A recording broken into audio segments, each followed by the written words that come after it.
extraordinary life and to acknowledge the invaluable work she carried out. Indeed, since 2001, the Immigrant Council has dedicated itself to protecting and vindicating the rights of people from a migrant background living in Ireland, and providing expert knowledge and legal advice, as well as advocating for immigration reform and action on racism. Your organisation has provided a lifeline to so many people who have arrived in this country to work. And I also say that you provide a shining light and given us all hope.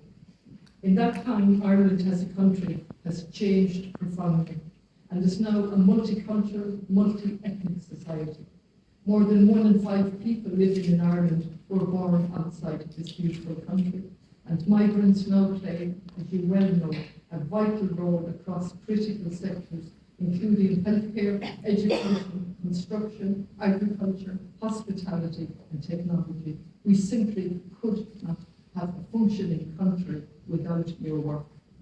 Migrants sustain essential public services, contribute significantly to Ireland's economic growth, and help address structural labour shortages that would otherwise constrain national development.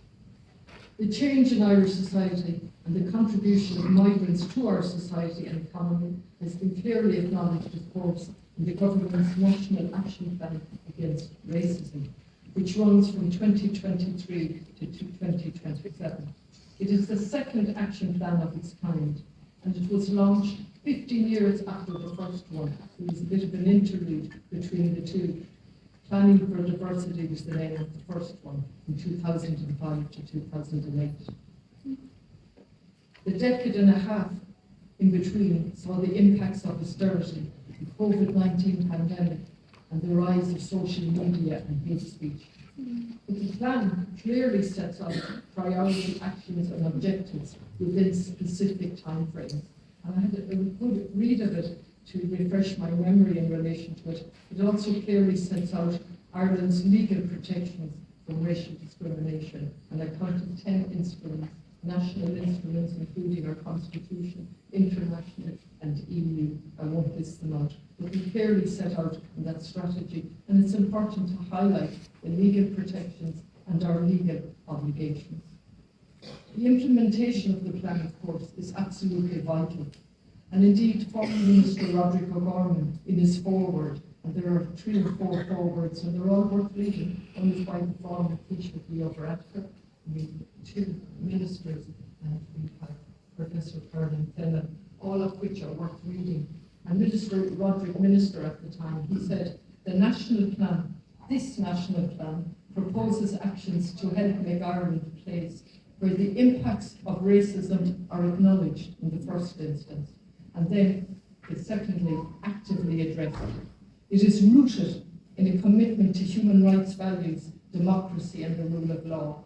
It recognises the state's obligation to respect and protect human rights, and the roles of private actors also in this process. The plan applies to everyone in Ireland, as we all have a shared responsibility to address racism in our daily life.